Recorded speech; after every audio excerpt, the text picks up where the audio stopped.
আজ দীর্ঘ 10টি বছর পরে বাংলাদেশ জামাত ইসলাম একটি জনসভা করেছেন।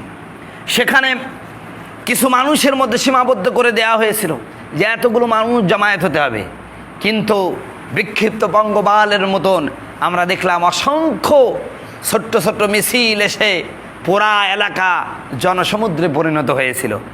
আশ্চর্য হয়ে গেলাম এই দলটির প্রতি আজ প্রায় আজকে 12-13 বছর নির্যাতন করা হচ্ছে। এমন কোনো নির্যাতন করা হয় নাই, তারপরও এদের লোক এত বেড়ে গেছে।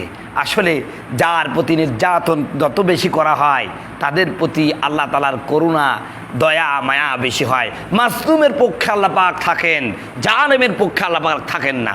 তার বাস্তব প্রমাণ আজকের এই জামাতে ইসলামের এই বিশাল জনসমাবেশ। আমি এই দলটার জন্য দোয়া করি। যদিও আমি কওমি মাদ্রাসায় পড়ি, কিন্তু তারা তো ইসলামের কথা বলে সামান্য হলেও, আর যাই হোক ইসলাম তো তাদের জন্য আছে, তাদের মধ্যে আছে, এজন্য খুব পছন্দ করি। তবে আগামীর একটি দুর্নীতিমুক্ত, একটি আইনের শাসন সম্পূর্ণ একটি দেশ গঠন করতে হলে বাংলাদেশ জামাত ইসলামের বিকল্প নাই। এ দলটি যদি ক্ষমতা কোনোদিন যেতে পারে এককভাবে, ইনশাআল্লাহ আর এদেশের টাকা বিদেশে পাচার হবে না। এদেশের প্রতিটা মানুষ তার সত্যিকারের অধিকার ফিরে পাবে। এর জন্য আমি দায়িত্বহীন কণ্ঠে বলি বাংলাদেশ জামাত ইসলামের যে সমস্ত সাথীরা আমার বন্ধু আছে তাদেরকে বলি, তোমরা একবার এককভাবে নির্বাচন করো না।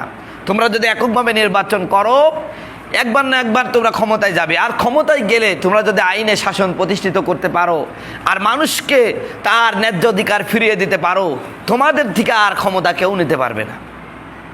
তাই আমি জানি না আমার এই কথাগুলো তাদের কাছে পৌঁছাবে কিনা, তবে ইনশাআল্লাহ তারা যদি এককভাবে নির্বাচন করে এদেশের জনগণ তাদেরকে সাপোর্ট দিবে ইনশাআল্লাহ। এবং তাদের মাধ্যমেই কেবল সম্ভব বাংলাদেশে একটি দুর্নীতিমুক্ত সমাজ ব্যবস্থা কায়েম করা।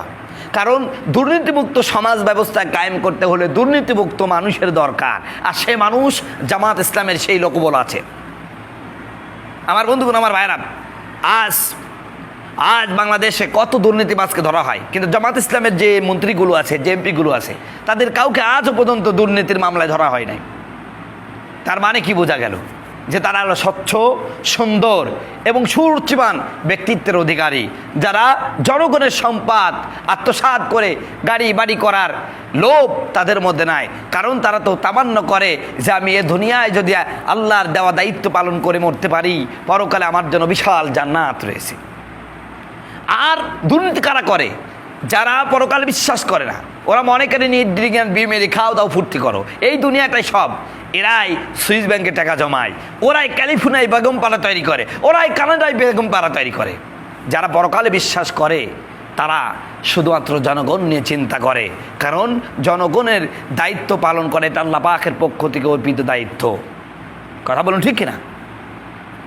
আমার বন্ধুগণ, আমার ভাইয়েরা, আল্লাহর নবী মুহাম্মদ রাসূলুল্লাহ সাল্লাল্লাহু আলাইহি ওয়াসাল্লাম যে সমাজটা কায়েম করেছিলেন, এই সমাজে চুরি ছিল না, ছিনতাই ছিল না, মহামারী ছিল না, টাকা পাচার ছিল না, মানুষ গুম করা ছিল না, নারী ধর্ষণ ছিল না।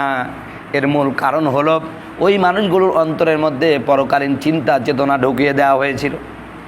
যার কারণে আমার ভাইয়েরা, হযরত ওমর ইসলাম পূর্ব যুগে কত কঠিন মানুষ ছিলেন, কথা বলতে বলতে মানুষ হত্যা করে ফেলত। সেই লোকটা মানুষের জানমালের পাহারাদার হয়ে গেলেন। যারা তুচ্ছ ঘটনাকে কেন্দ্র করে নারীর প্রতি নির্যাতন করত, তারা নারী সতীত্বের পাহারাদার হয়ে গেল। এর মূল কারণ হলো কেবলমাত্র শুধুমাত্র ওই লোকগুলোর অন্তরে, ওই লোকগুলোর ব্রেনের মধ্যে পরকালীন চিন্তা ঢুকিয়ে দেওয়া হয়েছিল। কথা বলুন ঠিক কিনা?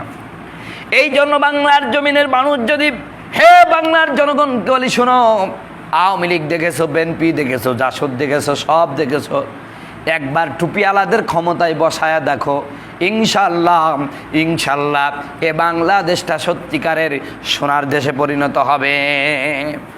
নিঃসন্দেহে এ দেশটা সোনার দেশে পরিণত হবে। আজকের জামাত ইসলামের যে সমাবেশটা হলো, আল্লাহ পাক এই সমাবেশকে কবুল করুক এবং এর উসিলায় বাংলার জমিনে ইসলাম কায়েম হওয়ার স্বপ্নকে বাস্তবায়িত করুক, এই তামান্না রেখেই আজকের এই বক্তব্যের ইতি টানছি। আসসালামু আলাইকুম ওয়া রাহমাতুল্লাহি ওয়া বারাকাতুহু।